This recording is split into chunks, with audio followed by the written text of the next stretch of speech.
Welcome back to the channel, guys. Welcome back to episode 2 of Let's Organize This Shop. So if you haven't watched episode 1, you truly need to go back and watch it first.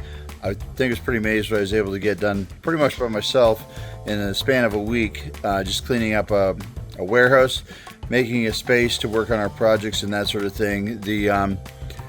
I tell you what, let's just review it real quick. But what we had in here is we've got a tile warehouse. I own a tile company. I've got a furniture company. I lease some space to a cabinet company. We got a lot going on here. I wanted a space for my project. We went ahead and moved a bunch of pallet racking down. We added some racking here. We've got our projects a little bit more organized here now on some pallet racking. We've got a quad here, an electric quad. We've got a go-kart. We've got our Lowe's tractor, which we're converting to a go-kart stance with the 4 matching tires. We've got a John Deere over here, and I've got a really cool project we're gonna do with that coming up. We got my grandfather's tractor, Old Earl, or Big Earl, I think we're calling it over here, which we've lengthened and we've lowered and we've chopped and we've done a little bit of everything to this. We're gonna get back on this project now that we have some space, but we were able to get a workbench over here, get a tool bench in here. We got the metal cutting saw, we've got the welder and the plasma cutter, and we've got the compressor over here. Today, we want to build that wall. We never got to it in the last video. We're going to build a wall just so we got a place to put my toolbox and that sort of thing, and kind of get the space organized and help separate it from the tile business a little bit better. And I'm glad you guys are all here watching along and kind of sharing the experience. So today's gonna be part 2. We're gonna finish cleaning up the warehouse a little bit here, getting my spot organized over here. I obviously still have lots of warehouse organization that needs to be happening over here. You remember in episode 1, we cut the top plate and the bottom plate of our wall, and it's gonna stand up here on an angle. It's gonna tie into this metal here on the corner, and then it's gonna be legged and glued to the floor as well. And we laid out on the floor where it's gonna go, and actually you can still faintly see the line. So let's go ahead and drag these materials in from out here.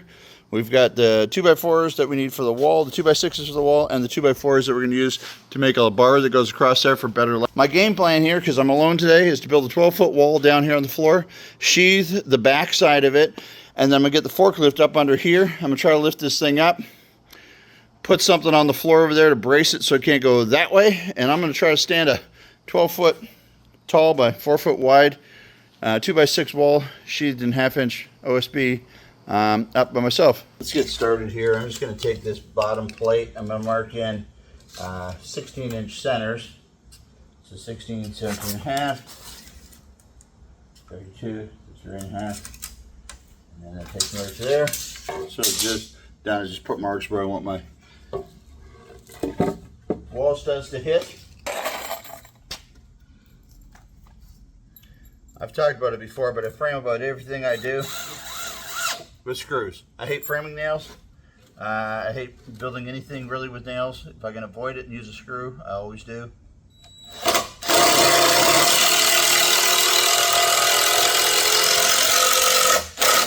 Just nails don't hold like that. They will pull loose.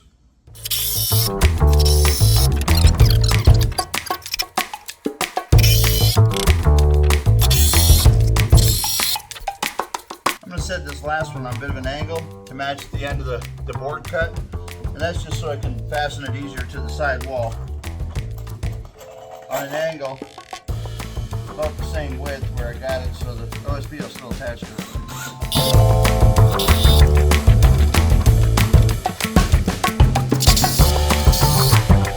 Alright, well, I'm working up a sweat doing this for sure. So there's basically my wall. So let's get this thing sheathed with some 1/2-inch OSB. That'll make it stout, help it lay down a little bit better where it's supposed to lay down. And then we'll get on here with the forklift and lift this end up 12 feet in the air and figure out how we're going to support it once it gets up. Once again, we'll be using screws on all of this here. What I'm going to do is I'm going to level up the bottom plate, and I'm going to keep it up about 3/4 of an inch from the floor. If the floor gets wet, I don't mind this pressure treated plate on the bottom getting wet, but I don't want my OSB getting wet and soaking up the water.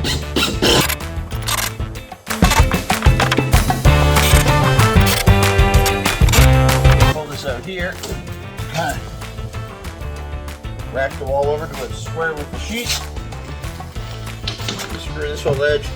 That'll line everything else. We're going to screw it down and we're good to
right, so the thing's got to be 100 and something pounds.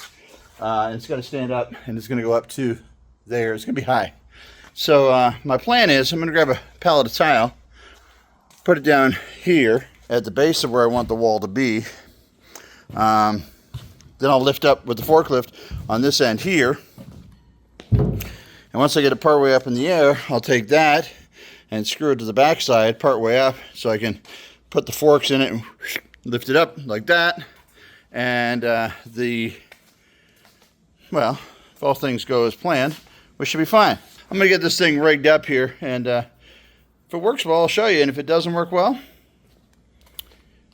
we'll be on to part 3.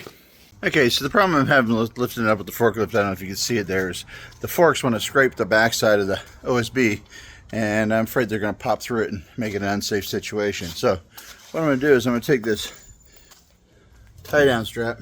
It's a big one, and it's attached to the pallet rack over there, which with the weight on it weighs thousands of pounds, and it's braced in all over the place and attached to more pallet racking on the other side. You can't go anywhere.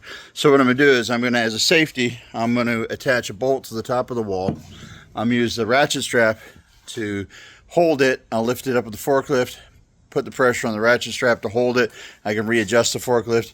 Then I've got a way to keep it from going this way because the ratchet strap, and then the forklift will also be bracing it here. Then the main thing is once it gets up there, I'll just stick a 2x4 braced off the wall back here up on an angle to this corner to keep it from falling this way. So the good news is there's nobody else around. So I'm the only one here, and I'm inside of that thing, which is, you know, safe. So I'm good to go. And yeah, this is for entertainment purposes only, not a how-to. It's a how I did, and I don't always did the right way. So you know, if you think it's crazy and not safe, well, I'm safe. I'm keeping it safe. I promise you that. I don't want to get hurt over a 4-foot wide wall. There's bigger things in life. So I'm being safe, even if you can't see all of that in the picture. I'm being safe. So extra ratchet straps, and I've just taken my time, and it's taken a lot longer than I thought it would, but it's basically because I'm ultimately trying to be safe, and I got dirt on my face. So we're going to call that war paint. All right, let's get her done. Is it up? Almost. It's not on the forklift anymore. It's ratcheted semi-vertical. I don't know if you can see it there. It's going up, but yeah, I know this part of the video would make my mom nervous and she watches, so I might not tape all of it. But it's going very well, going very slowly, so I'm staying safe. I promise you that. But yeah, I've got it latched up there. What I'm going to do now is I'm going to put something on the other side here to keep it so when it gets straight up, it has no way to come all the way back. Got a big heavy pallet tile down there bracing the bottom so it can't kick out. It's leaning this way. I got the forklift in front of it in case the strap breaks. I got a lot of different safety things going on here, and it's going to be just fine. But look at that wall. That could be nice. Goes all the way up there. That's going to look great. Okay, I'm feeling much better about this. What I've done is attach another strap off that back band down to the roll cage on the forklift, and basically that won't let it go this way. So I got a strap on each side now. I've got the weight of the forklift holding it from going that way. I've got the weight of the pallet rack holding it from going this way. So the thing is braced to the top very, very well. And now I can get it lined up at the bottom without fear of it toppling. And the weight of it holds it where I want it. I'll drill my holes, put my anchors in, and we're good to go. I'm pretty happy with how that's standing there in the corner. It's about where I envisioned it. So the piece of OSB on the front would tuck right into here. I like it at the bottom, but look what it's doing is it's going up. We're getting a gap. We're getting some gappage. So just checked. It turns out the floor drops here. It pitches down. So what I could, and I should have checked that before, but I didn't. So the wall is really secure where it is with my straps pulling one on each way, and I've got a fork pushing against the corner there, but it's very, very secure in where it is, standing up straight, very much on its own. Just guided by those two straps. I've got two options here, and I think I'm going to go with the second one, which is the one I don't like, but I think I want to take that OSB off of there, and I'm actually going to rack the wall this way and make it tight that way. And I know that's going to throw me a little bit out of plumb, but I don't mind doing that. I'm going to real quick pull the OSB off the back side of this wall. I'm going to pull it off of the bottom and I'm going to see how if I can get the whole thing to rack over at the top, get it fastened into this side wall here. I've got some screws to go through the 2x6 and into. So we drilled our holes. We drop this down in here and just tap it.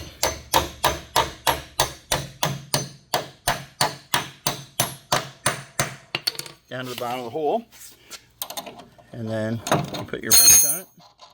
Tighten down a little bit by hand here. Push your wrench on it.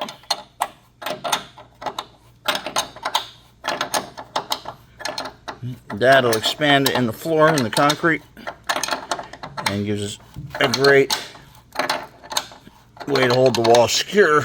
I need to go up there on a ladder, pull that top piece in a little bit tighter, but I think what I'm going to do is I'm going to grab that sheet OSB that I took off the other side, put it on this side instead. It makes more sense for me to put it on this side. It's not a full 48. It's going to overhang here, but I already know my floor is a little bit out of level. I want to run it square with that wall so everything's right and tight. So I'm going to put that on there, put it up in place, screw it together, and then I can come back and trim that side to make it. All right, there it is, standing on its own, unaided. Well, there's still a loose strap on the back side holding it from falling this way here, but because that's the side I'm working on, I want to stay safe. But there you go, wall up. Next thing is we're going to sheathe this thing up with OSB, get the toolbox in here. Let's work on some projects again. So the wall's up there, it's sheathed on this side.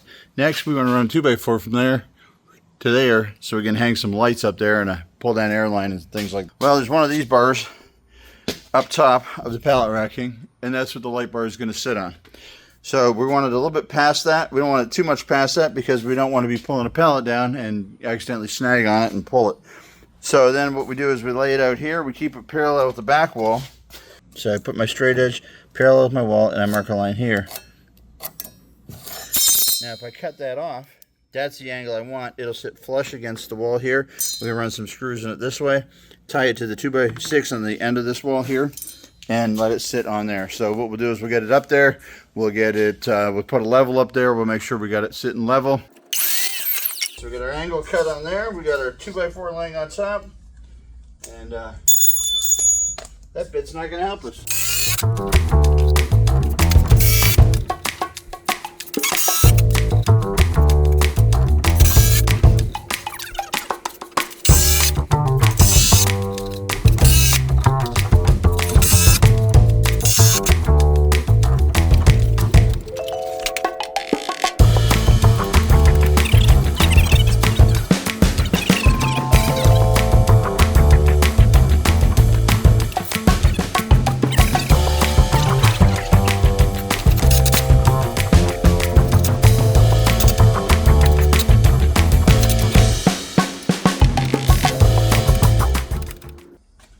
I've got the bar we just made, it's 2x4s and the light on it. I've got it on a pallet on the forklift. He's my unpaid helper today. So what I'm going to do is I'm going to get up on the ladder, I'm going to swing that board towards me, tilt it, get the other end up on that pallet rail, put the level on top of it, get it where it's supposed to be level, and run a screw in it, or 8, on this end. It'll be off the pallet then at that point, fully supported by the 2x4. Then I need to come over and I need to lower the forklift, jump over the other side, make sure it's running parallel off the wall, and figure a way how to block it so it's fastened to the pallet rack. And all that's going to happen 12 feet in the air. Let's do it.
I mentioned how much I love having a forklift?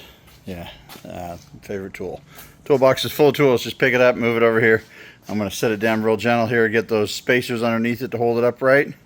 And I'm pretty excited about having a new spot over here for the toolbox. All right, this is looking more and more like a space we can work in. We got our tools. They're all close by. We got a compressor and a metal chop saw. Right around the corner is the welder and the plasma cutter, but we've got our wrenches, our screwdrivers, our pliers, gas tanks, jack stands, broom, all that stuff real close by. Nothing's, you know, where we have to go looking for it all the time. So we got some wall space there. Put up some more stuff. I'm pretty excited about the space that we have and how versatile it'll be. And I'm looking forward to making some projects. So you need to get out, get your stuff organized. I tell you what, projects are going to go so much better and quicker just because I know where everything is now. Things are organized, they're close by. So take a minute. You probably got a whole bunch of stuff in your garage. You probably got stuff in your basement. Where it is you work on your projects, maybe you work on them at your office like I do. Wherever it is, take a minute, clean up your space. Let's get organized, guys. Tell you what, once you get organized, projects are better. And don't let me preach at you here. I've had this building 25 years, and the first time it's like this organized. So I'm not preaching, but I'm just saying it's good to be organized. Let's show me your spaces. Give me a like if your space is organized, and then shoot me a message. Show me your space. I'd love to see your shop.